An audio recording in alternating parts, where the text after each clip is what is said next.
નમસ્કાર, જય શ્રી મહાકાલ. દોસ્તો, શિક્ષણ વિભાગમાં છાસવારે નવા ખતરા થતા જાય છે. તો ત્યારે એવું લાગે છે કે શિક્ષણ વિભાગ છે અસરકારક શિક્ષણ કાર્ય કરાવવામાં અને શિક્ષણનું અસરકારક આયોજન કરવામાં ક્યાંક ને ક્યાંક નિષ્ફળ સાબિત થાય છે. હવે સરકારની ગુણવત્તાયુક્ત શિક્ષણ ગામડાના છેલ્લા બાળક સુધી પહોંચાડવું એના માટે સરકાર પ્રયત્નશીલ છે, પરંતુ શિક્ષણ વિભાગ ખબર નહીં કેમ આવા નિર્ણયો કરે છે જેની કારણે એ શિક્ષણ કાર્ય પહોંચાડવામાં ક્યાંક ને ક્યાંક તકલીફ ઊભી થાય છે. પહેલાં એવું હતું કે 100% નામાંકન થાય બાળકોનું, તો એ લેવલે આપણને થોડી ઘણી સફળતા મળી છે. પછી ગુણવત્તાયુક્ત શિક્ષણ આપવા માટે બીજો એક હતું કે ભાઈ સ્થાયીકરણ થાય.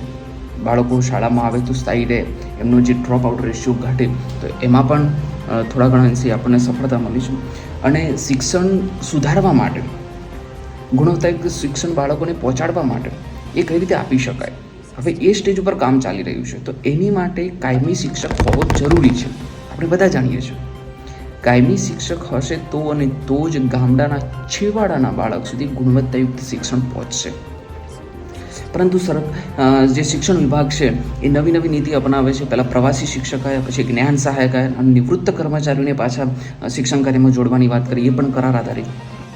અમે છેલ્લા 7 મહિનાથી રજૂઆત કરી રહ્યા છીએ કે ભાઈ ઉચ્ચતર માધ્યમિકની અંદર 6 વિષયો એવા છે કે જેની અંદર પૂરતા કેન્ડિડેટ મળ્યા નથી, પૂરતી અરજીઓ મળી નથી.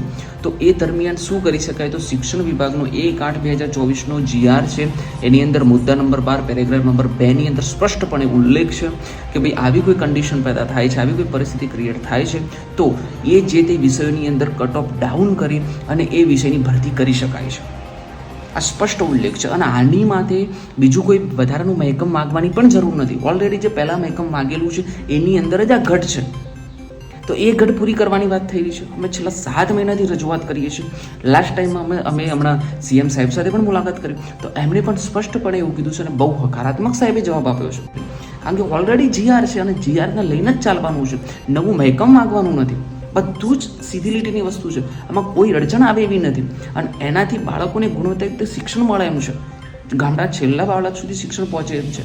છતાં પણ આની અંદર કોઈ જ મતલબ કે ઇમ્પ્લિમેન્ટ થતું નથી.